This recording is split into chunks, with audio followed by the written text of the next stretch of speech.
కేంద్రంలో ఈసారి సంకీర్ణ ప్రభుత్వం రాబోతోంది. బీఆర్ఎస్ కీలకంగా మారబోతోంది. థర్డ్ ఫ్రంట్ అవకాశాలు దేశంలో లేవు ప్రస్తుతం.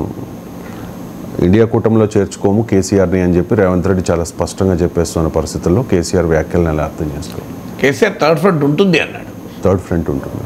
కేసీఆర్ అన్న వ్యాఖ్య ఏంటంటే థర్డ్ ఫ్రంట్ రాబోతుంది అన్నాడు. థర్డ్ ఫ్రంట్ అవకాశాలు లేవు కదా సార్? వాస్తవం అవకాశాలు ఉన్నాయని కేసీఆర్ వాదన. ఆయన మాట, కానీ వాస్తవం. సో థర్డ్ ఫ్రంట్ అనేది ఇప్పుడైతే వాతావరణం లేదు. Yes sir.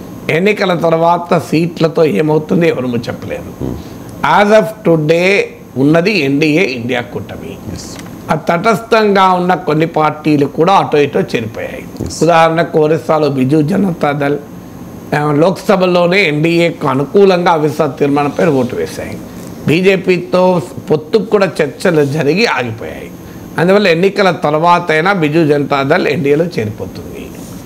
ఆ వైఎస్ఆర్ కాంగ్రెస్ పార్టీ, తెలుగుదేశం పార్టీ ఎన్డీఏలో ఉండడం వల్ల వైసీపీ బీజేపీతో లేకపోవచ్చు, కానీ గెలిచిన తర్వాత వైసీపీ ఎంపీలు కూడా ఎన్డీఏకే సపోర్ట్ చేస్తారు.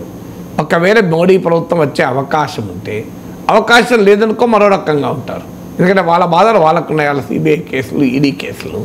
అందువల్ల వారు ఏ కూటమి వైపైనా ఉండవచ్చు, ఎన్డీఏ కూటమి వైపు కూడా ఉండొచ్చు. లాస్ట్ ఎలక్షన్స్లో మనం చూస్తే అవిశ్వాస తీర్మానం మోడీ పైన పెట్టి అది 22 సీట్లు తెచ్చుకున్న వైఎస్ఆర్ కాంగ్రెస్ ఆ తర్వాత పూర్తిగా ఎన్డీఏకి మద్దతు ఇచ్చారు. ఆఖరికి ఎన్డీఏ పైన జరిగిన అవిశ్వాస తీర్మానంలో కూడా తటస్థంగా వైఎస్ఆర్ కాంగ్రెస్ ఏం లేదు. తెలుగుదేశంతో పాటు కలిసి బీజేపీకి అనుకూలంగా ఓటు వేశారు. సో అందువల్ల ఈ శిరోమణి అకాలీ దళ్ ఎన్డీఏలో చేరటానికి చివరి వరకు ప్రయత్నం జరిగి సీట్ల పంపకంలో డిఫరెన్సెస్ వచ్చి శిరోమణి అకాలీ దళ్ ఆగిపోయింది. ఆమ్ ఆద్మీ పార్టీ బీజేపీకి కాంగ్రెస్కు వ్యతిరేకంగా ఢిల్లీలో పోరాడి అధికారంలోకి వచ్చిన పార్టీ, కానీ కాలక్రమేణా ఆ పార్టీ కూడా ఇండియా కూటమిలో భాగమైంది. ఇక మిగిలింది ఎవరు? ఇప్పుడు కేసీఆర్తో రావటానికి మిగిలిన అటు బీజేపీతో ఇటు కాంగ్రెస్తో కలవని పార్టీ ఏదైనా ఉంది అంటే అది ఎక్కడా లేదు.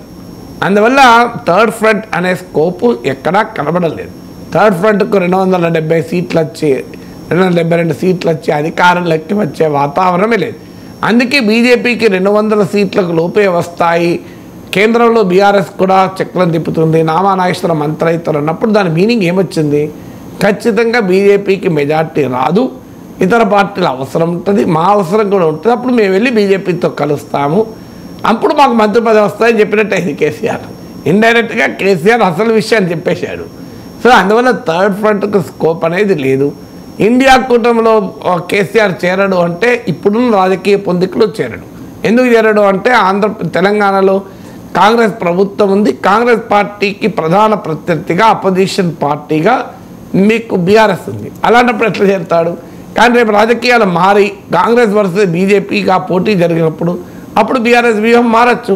ఇప్పుడు ఎందుకంటే 34 ఏళ్ల పాటు సిపిఎం బెంగాల్లో అధికారంలో ఉన్న సమయంలో టోటల్ ఫైట్ మొత్తం కాంగ్రెస్తో, సిపిఎం వర్సెస్ కాంగ్రెస్ ఎక్కువ కాలం.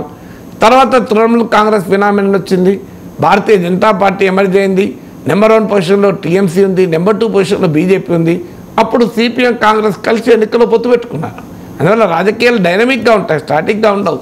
రేపు కాంగ్రెస్ బీజేపీ మధ్యనే ప్రధాన పోటీ అయి బీఆర్ఎస్ థర్డ్ ప్లేయర్గా, చిన్న ప్లేయర్గా మిగిలితే కాంగ్రెస్ పార్టీకి ఆ ప్లేయర్ అవసరం ఉంటే అప్పుడు ఉండవచ్చు. ఇప్పుడైతే ఇండియా కూటమిలో బీఆర్ఎస్ చేరదు.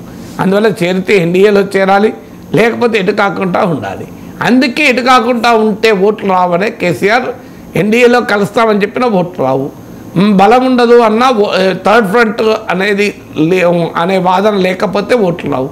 అందువల్ల తమకు ఎంపీ సీట్లు రావటానికి తెలంగాణ ప్రజలు తమకు ఎంపీ అభ్యర్థులకు ఓట్లు వేయాలి అంటే ఈ థర్డ్ ఫ్రంట్ వస్తుందన్న భ్రమ కేసీఆర్ కల్పించదలుచుకున్నాడు.